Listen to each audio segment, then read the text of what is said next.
allez-vous? Alors, je vous ai dit dans la vidéo reconfinement 1 que j'interviendrai dès que j'aurai une piste à vous donner sur des questions qui me sont posées et ça n'a pas attendu. À plusieurs reprises dans les discussions au sujet de ce reconfinement et d'un certain nombre de choses qui se passent autour de nous en ce moment,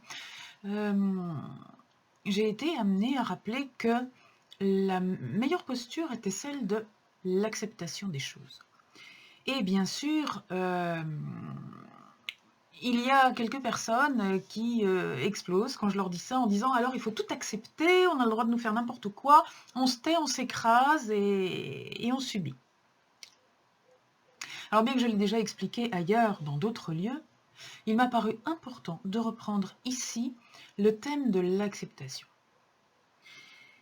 Est-ce que, lorsque je vous dis il faut accepter les situations, ça veut dire vous devez vous laisser mener par le bout du nez, vous devez avaler tous les mensonges qu'on vous raconte, vous devez vous laisser manipuler si vous avez affaire à des manipulateurs, violenter si vous avez affaire à des violents?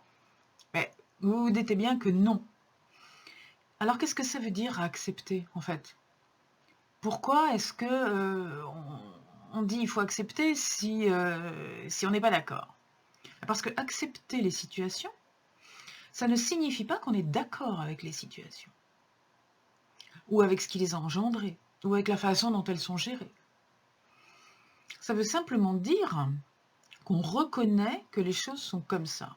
Concrètement, reconfinement,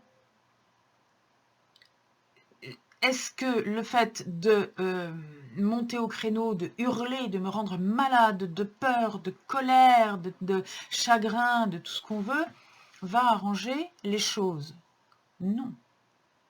Est-ce que j'ai le droit d'être en colère? Bien sûr. Est-ce que j'ai le droit d'avoir peur si mon activité, comme c'est le cas de beaucoup de gens, est fortement impactée par ce confinement et ce reconfinement qui vient derrière? Parce que je ne peux pas travailler parce qu'on me l'interdit, ou parce que je pourrais travailler, mais que, comme c'est le cas de beaucoup de gens, et notamment beaucoup d'indépendants et de tout petits entrepreneurs, ils pourraient travailler, on ne leur interdit pas de travailler. Mais leurs clients, entre guillemets, quel que soit le modèle de leurs clients, sont des gens qui, par exemple, sont au chômage partiel, qui ne touchent plus que, je crois, 84% de leur salaire, ou ce sont des gens qui sont au chômage tout court, donc qui ne touchent plus que 57% de leur salaire, et que même s'ils voulaient avoir affaire à cet entrepreneur, ils ne pourraient pas. Bon nombre de personnes qui envisageaient un travail de coaching, cette année m'ont dit, bien, je suis obligée de faire extrêmement attention financièrement. Est-ce que ces gens-là n'ont pas le droit d'avoir peur, le droit d'être triste parce qu'on est en train de ficher par terre leur travail? Peut-être que ça fait des années qu'ils se battent pour tenir la tête hors de l'eau de leur petite entreprise, et que là, on est en train simplement d'appuyer sur la tête de leur entreprise pour la faire couler, et qu'elle va couler. Donc ces gens-là ont peur, c'est juste, c'est légitime. Ces gens-là sont tristes, c'est légitime. Ces gens-là sont en colère, c'est légitime. Je ne dis pas qu'ils n'ont pas le droit d'être en colère, d'être triste ou d'avoir peur. Et là aussi, je leur conseille d'accepter leurs émotions. Vous avez parfaitement le droit de ressentir ça. Accueillez-le aussi. Mais ne niez pas la situation. Ne dites pas non, ça n'est pas possible, puisque c'est comme ça. L'acceptation, c'est ça. L'acceptation, c'est de ne pas nier ce qui est inévitable. Vous savez, c'est cette première partie du deuil. Lorsqu'on a un deuil, quel que soit le type de deuil, que ce soit parce que quelqu'un décède ou parce qu'on perd quelque chose, parce que toute perte est une forme de deuil, dans un premier temps, on ne veut pas y croire. La première réaction de tout le monde, c'est pas possible. Je ne veux pas que ce soit comme ça, tout simplement, donc c'est pas possible. Mais bien sûr que si. Malheureusement, c'est possible. Et c'est ça l'acceptation. L'acceptation, c'est accepter l'existence de la situation. Ça n'est pas adhérer. Ça n'est pas dire qu'on est d'accord. Ça n'est pas applaudir des deux mains. Ça n'est pas dire oui, oui, bravo, continuez à détruire mon entreprise. Continuez à m'empêcher de sortir. Continuez à m'empêcher de voir ma famille. Continuez à m'empêcher d'aller aider mes proches. Ben non. Voyons. Jamais je ne vous dirai une chose pareille. Lorsque je dis accepter et ne pas se rendre malade de la situation, c'est parce que comme on ne peut rien y faire, ça ne sert à rien de se mettre en torche. D'autant plus que ça nous fait perdre tous nos moyens.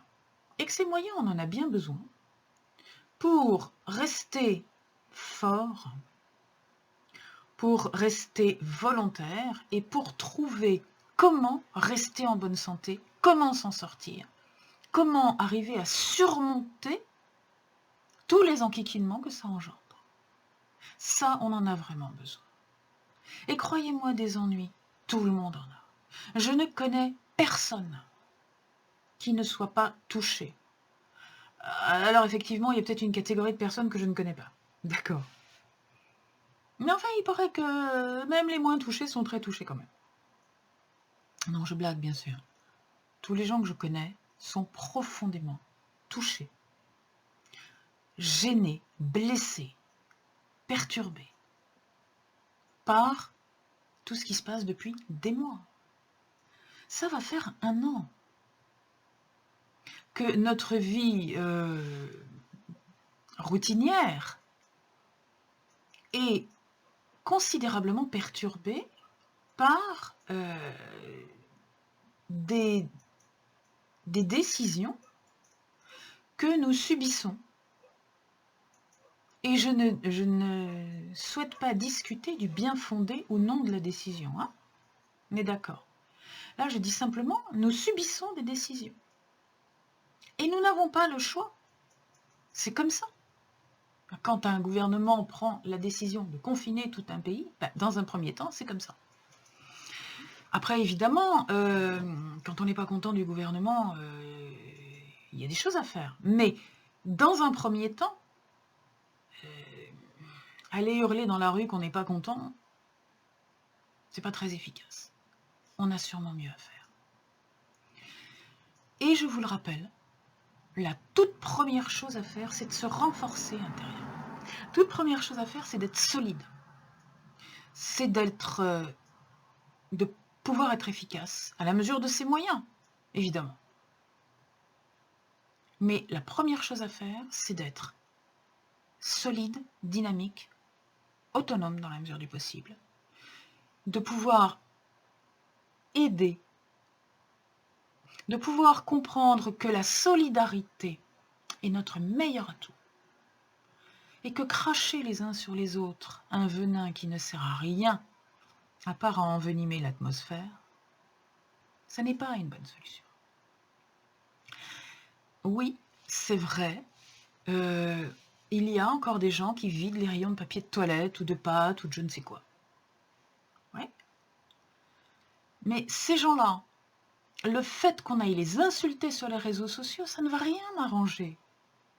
À la rigueur, on peut en rire, on peut s'en amuser.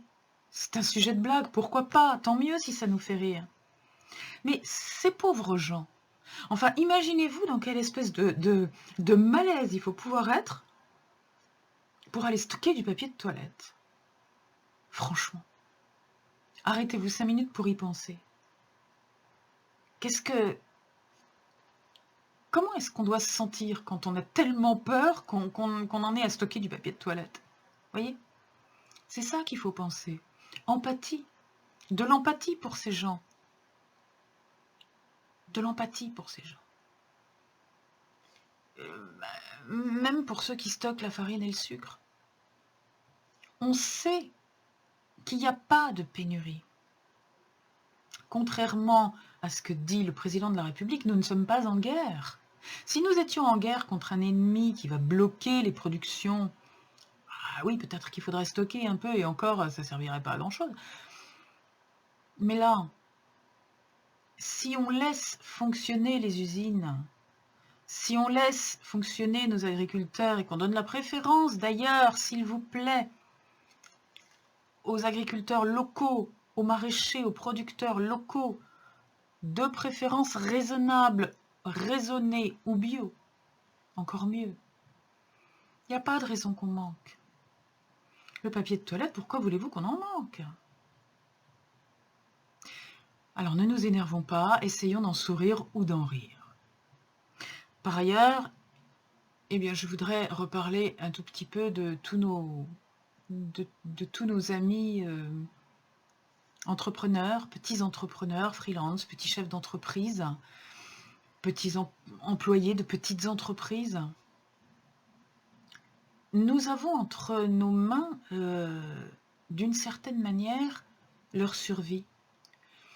Nous pouvons, en choisissant de leur donner la préférence, leur donner une bouée de sauvetage. Ça, c'est vraiment quelque chose d'important. Je vous exhorte à y réfléchir. Réfléchissez vraiment. Votre pouvoir d'achat est un pouvoir de vie ou de mort. Prenez-en conscience. Vraiment. Vos commerces de proximité risquent de couler. Pas les grands fournisseurs Internet. Donnez la priorité aux commerces de proximité. Donnez la priorité aux productions locales. Et évidemment aux productions françaises. Parce que là, vraiment, c'est plus que de l'idéologie, c'est de la survie. Et en plus, c'est votre intérêt parce que tous ces gens-là, s'ils n'ont plus de travail, il faudra quand même bien les aider. Donc l'intérêt de tous, c'est que tout le monde s'en sorte le mieux possible. Acceptez, mais continuez à lutter, pas à lutter contre qui que ce soit, contre quoi que ce soit, à lutter pour que les choses s'arrangent. Bon courage.